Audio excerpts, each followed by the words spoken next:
Bonjour à tous, on se retrouve aujourd'hui donc pour l'étape 7 et 8 aujourd'hui. Donc là étape de plaine entre Millau et je ne sais plus c'est quoi l'arrivée, mais en tout cas c'est une arrivée en plaine, Millau et Lavore, ouais c'est ça. Et donc bah voilà, pas de difficulté, on va pas partir en échappée, on va encore perdre du temps avec Remo Covenpool parce que là je crois qu'il est qu'à 7-8 minutes au général. Donc pour la prochaine étape qui sera beaucoup plus vallonnée, voire même de montagne, et ben, on aimerait bien l'envoyer en échappée. On va falloir perdre un petit peu plus de temps. Bon, en tout cas c'est bon pour Remco, il devrait perdre pas mal de temps, vous voyez il est lâché à 4 minutes du peloton. Et devant l'échappée, voilà, je vous avais dit, hein, fallait rouler fort pour les rattraper. Voilà, moi j'avais pas forcément d'intérêt de rouler plus que ça, puisque vu mes résultats au sprint, voilà quoi. Et voilà, ils vont jouer quand même la victoire d'étape devant. Et Greipel est dans le bon groupe, ça pourrait lui sourire, hein, clairement. Je suis assez étonné que Nason se soit fait distancer. Et derrière Evenpool, ouais bon ça, je les ai mis à rouler à 50. Ils vont finir tranquillement. Allez, 500 mètres pour les hommes de tête. Greipel qui est en tête devant Slacter. Et Greipel qui fait la différence, Greipel qui s'impose. Oh magnifique Greipel là. Grande des Greipel, hein, parce que vu les stats qu'il a, réussir à s'imposer quand on voit les coureurs qu'il y avait dans l'échappée, c'est solide ce qu'il a fait quand même. Hein. Une belle échappée. Magnifique. Et nous on va essayer de jouer une place d'honneur avec Bennett. Pour une fois que je suis dans un bon timing du sprint. Évidemment, faut qu'on joue une place d'honneur, même pas un top 10. Et évidemment, je vais réussir à remporter le sprint du peloton. Je crois que je le remporte. Et donc, victoire d'André Greipel, le sprinter allemand, qui s'impose en échappée. Et nous, non, du coup, on finit deuxième du peloton. Mais bon, quand même, du coup, on a fait plutôt un bon sprint. Mais c'est vrai que quand t'as pas la pression du sprint, là, ça passe un peu mieux. J'étais mieux placé. J'ai attendu finalement que les autres lancent pour lancer. Et ça s'est plutôt bien passé. Et pour le coup, j'ai même pris Evenpool sur la fin. Je l'ai contrôlé pour reperdre un petit peu plus de temps. Et la mauvaise nouvelle du jour, il me semble qu'on perd le maillot à poids. Alors du coup, avec Evenpool, on a 16 minutes, c'est très bien. Parfait. Et le maillot à poids, du coup, ouais, je sais pas pourquoi, a priori, on passe derrière Kreuziger avec Jungels. Mais ça doit être sûrement pour la place dans le final. Mais je sais pas si la place, le classement sur l'étape influe pour, pour le classement du maillot à poids, mais bon, a priori, bon, c'est pas très grave, mais bon. Allez, nous on va enchaîner du coup avec cette magnifique étape clairement taillée pour Julien Alaphilippe, avec l'arrivée à Loudanviel. Voilà, l'arrivée, franchement, c'est vraiment parfait quoi. Et pour le coup, j'ai bien fait de faire perdre du temps à Evenpool puisqu'il est en excellente forme, ainsi que Rémi Cavagna. Et Rémi Cavagna que je vais faire attaquer d'ailleurs avec moi. Et je vais attaquer du coup avec Evenpool.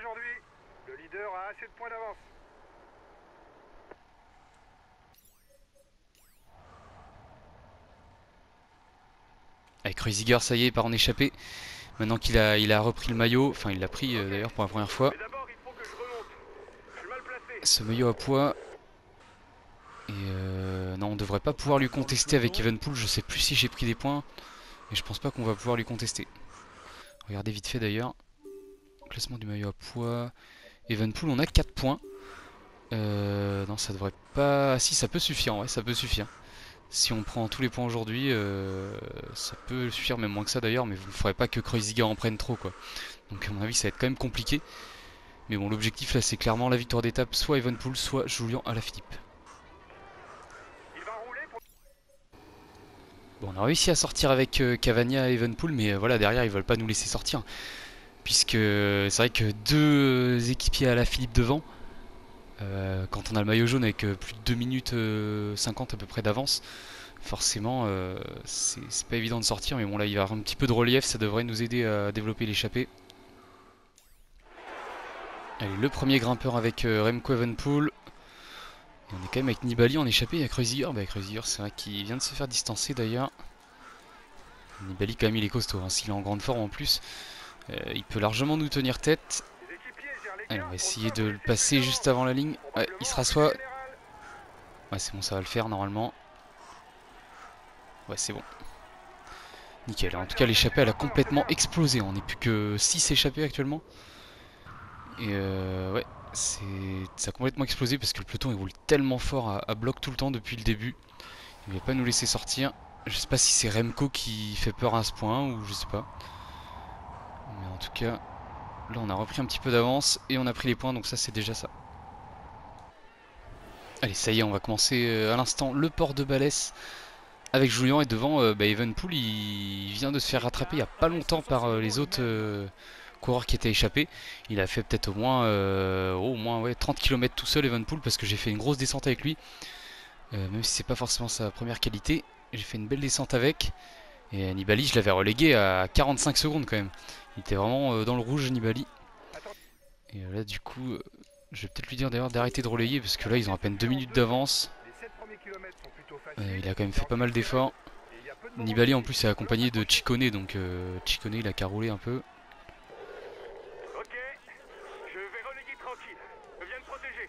Voilà, clairement la difficulté de l'étape là, c'est de réussir à passer le port de Balès sans utiliser le ravitaillement de bleu, donc d'endurance, enfin d'énergie quoi.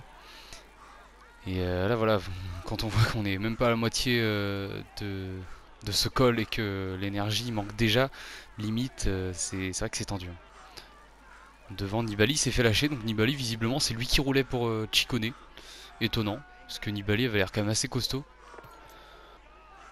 Là c'est pas évident pour Julian, hein, qui est clairement isolé, même si on a encore Almeida et Jungels. Bon, Almeida qui va bientôt craquer, c'est assez compliqué. Faut faire tout seul là, faut se débrouiller. Par contre devant Evenpool qui est en train de faire un sacré numéro là. Il est tout seul en échappée là avec Ciccone. Et à mon avis il va bientôt lâcher Ciccone. Donc après voilà quoi, on va voir comment on va gérer l'étape. Si le peloton laisse partir Evenpool tout seul, on ira la chercher avec Evenpool. Après à voir si, suivant comment ça se passe, si Evenpool aidera Alaphilippe. Mais pour l'instant là je suis à deux doigts de prendre le ravitaillement avec Alaphilippe quoi en fait. Et là c'est déjà compliqué malheureusement pour Julian, et je viens de voir à l'instant que Pogacar était lâché. Bon, à mon avis il a juste été bloqué par les retardataires, enfin ceux qui sont lâchés. Parce que là s'il est vraiment lâché maintenant, c'est assez inquiétant pour lui. Hein. Là il doit être avec nous Pogacar a priori. En tout cas nous on va essayer de rester avec Jungels qui va nous protéger, mais bon... et faire une grosse descente derrière. Pogacar il doit être juste là. C'est qui là? C'est Pogacar, ouais, c'est bizarre qu'il soit aussi mal placé. C'est assez inquiétant pour lui d'ailleurs. Et bon, tant mieux pour nous. On a toujours Evenpool devant. Il y a Chavez qui vient de sortir du peloton. Et Chavez il est costaud aussi là. Maintenant avec les nouvelles stats, il fait le taf. Allez Jungels, faut pas nous bloquer. Là, devant ça part clairement dans tous les sens. Hein. À l'instant c'est Roglic qui attaquait. Là c'est Carapaz. Pogacar est revenu dans le groupe de tête. Nous on va essayer de finir cette montée comme on peut. Evenpool devant, je lui ai demandé d'arrêter de relayer parce que voilà, j'aimerais bien qu'il garde suffisamment d'énergie pour passer le sommet sans utiliser le gel. Donc a priori la victoire d'étape avec avec Evenpool c'est largement possible. Mais pour Julian, l'objectif c'est sauver le maillot. Une journée de plus ça pourrait être bien. Allez, moins d'1 kilomètre du sommet avec Remco Evenpool. On vient de distancer Giulio Ciccone. Derrière finalement j'ai pris la décision de donner le ravitaillement à Julian. Comme ça il arrive quasiment à revenir sur la plupart des autres coureurs. Même s'il va être sûrement à une petite minute. Mais bon, je ferai l'effort dans la descente. On verra après ce qui se passera. Et si jamais comme ça c'est trop dur pour Julian, on lui fera perdre vraiment pas mal de temps. Et voilà, quitte à laisser filer malheureusement le maillot. Et finalement Ciccone il s'accroche bien. On va réussir à passer en tête. Et Ciccone est costaud, hein. Finalement je comprends pourquoi Nibali roulait. Hein. Ciccone très très costaud. Allez, il faut faire une grosse descente pour aller chercher la victoire d'étape. Derrière, la Philippe, on va le mettre à 60 limite.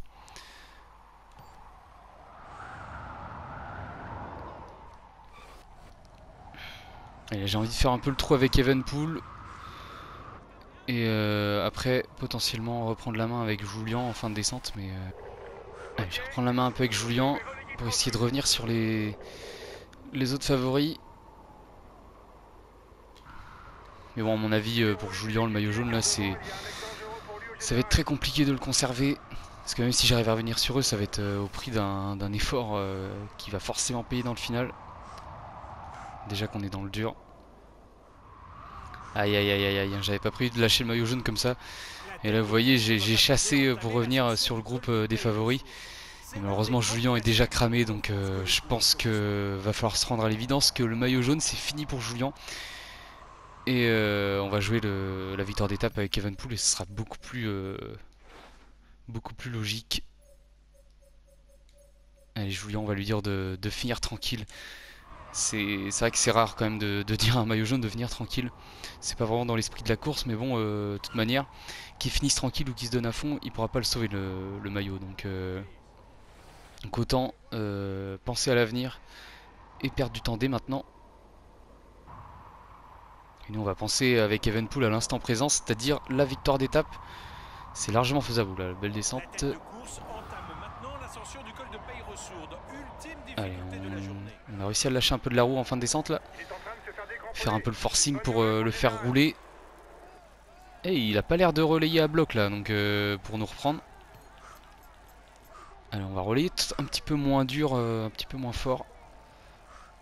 Et j'ai l'impression que Ciccone est pas forcément si aérien que ça en ce début de col de Peyresourde. Ah ça y est, on perd déjà virtuellement le maillot jaune avec Julian. Et là il va perdre beaucoup de temps Julian Lafilippe aujourd'hui. Je pense qu'il va perdre pas loin de 10 minutes. Mais bon, ce sera nécessaire pour la suite du tour. Et si on perd entre 10-12 minutes, ce sera très bien. On pourra jouer les victoires d'étape et potentiellement une place au général. Bon, après, je vise pas non plus un top 5, mais un petit top 10 serait quand même sympa. Et Ciccone qui va réussir à rentrer. Et derrière, il y a Pogacar déjà qui se fait pressant avec Roglic, Quintana et Carapaz qui sont à peu près une minute. Mince, j'ai freiné sans le voir. Accélération de Giulio Ciccone. Ah, il veut pas nous emmener jusqu'au sommet apparemment. Et moi qui le voyais pas forcément exceptionnel en début de col, et finalement là il nous attaque et on n'a pas envie de le suivre. Parce que c'était quoi à se mettre dans le rouge. Et j'avoue que Ciccone, je connais pas ses stats dans le jeu. Je sais qu'il doit avoir du 77 à peu près de montagne. Mais là pour qu'il rivalise aussi bien avec nous, c'est qu'il doit vraiment être en excellente forme. Et derrière moi il y a déjà Adam Yates, a priori ça doit être. Ouais, Adam et David Gaudu. David Gaudu qui va peut-être être en jaune à la suite de cette étape. Ah c'est magnifique quand même Gaudu ce qui lui arrive sur ce tour. Ah il est costaud Gaudu putain, il est incroyable. Et Ciccone qui commence un peu à caler j'ai l'impression. Alors on revient sur lui. Et on va se reprendre, on va laisser Gaudu travailler. Quand même costaud Gaudu hein, parce que j'ai mis 81 en montagne. Faut savoir que Roglic et Pogacar ont 83 quand même, donc j'avais quand même laissé un écart assez logique. Mais là il est solide. Peut-être en excellente forme aussi, hein. C'est peut-être pour ça aussi. Et Ciccone il a relâché l'effort du coup. Surveille-le, c'est le meilleur grimpeur de l'échappée.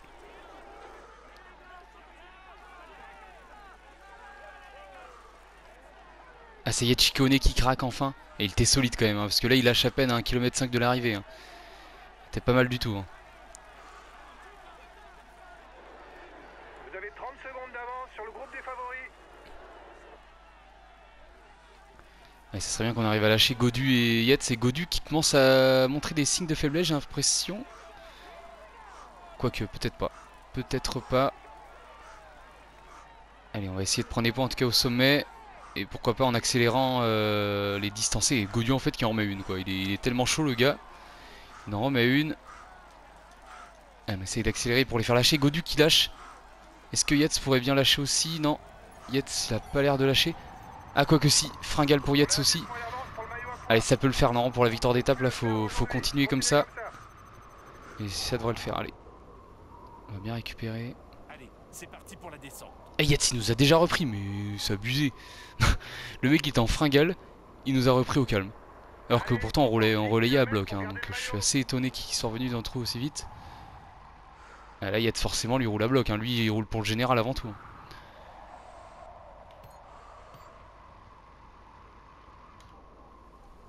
Et nous on va bien récupérer. Parce que là il va falloir préparer sûrement une petite attaque pour relâcher Yates. Parce que j'avoue que je connais pas trop les stats au sprint d'Evenpool, mais à mon avis il doit pas être exceptionnel. Alors que Yates c'est plutôt puncher donc doit quand même avoir des qualités correctes au moins en accélération. Et on va essayer de faire une petite différence. Voilà, on a réussi à prendre quelques mètres.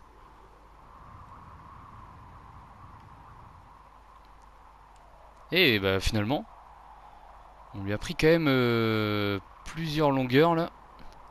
Alors que tout à l'heure il était revenu sur nous alors qu'il était censé être en fringale. Oh mince, par contre là j'ai beaucoup trop freiné à mon avis. Et on est bien là. 4 km 5 de l'arrivée. Poursuivi par Yates et Godu. Godu très en vue d'ailleurs sur ce Tour de France, ça fait plaisir de voir un Français aussi fort. Est-ce que Yates va faire le jump là dans ce petit raidillon? Petit radar, je sais pas comment on appelle ça, mais en tout cas ça monte assez dur quand même. Quelques pourcentages à plus de 10% au début. Et ça semble être fait, hein. Ouais, Yates et Godu ils sont à 30 secondes. Et a priori il n'y a personne qui veut relayer. Ouais, voilà, personne veut relayer. Plus de 30 secondes là. Et c'est fait pour. Eh ouais. Franchement celle-là elle est belle, hein. J'ai écouté vite fait le directeur sportif, voir ce qu'il disait. Et ça va être la victoire de Remco Evenepoel, première victoire pour lui sur un Tour de France.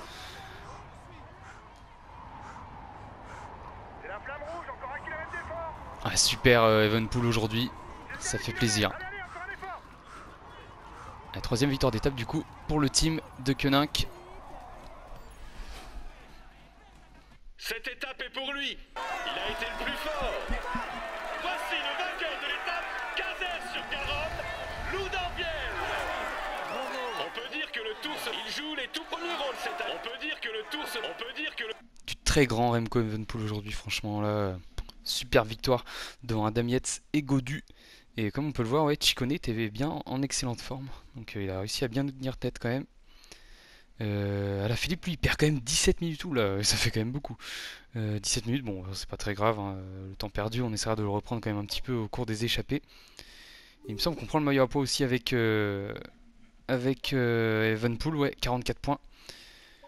Qu'est-ce qu'il y a d'autre à voir? On est 5ème au maillot blanc, oui, pourquoi pas. En tout cas Godu, oui, il prend bien le maillot jaune, oui c'est ça. Godu devant Primoz Roglic et Adam Yates. Allez, on va voir vite fait les deux prochaines étapes.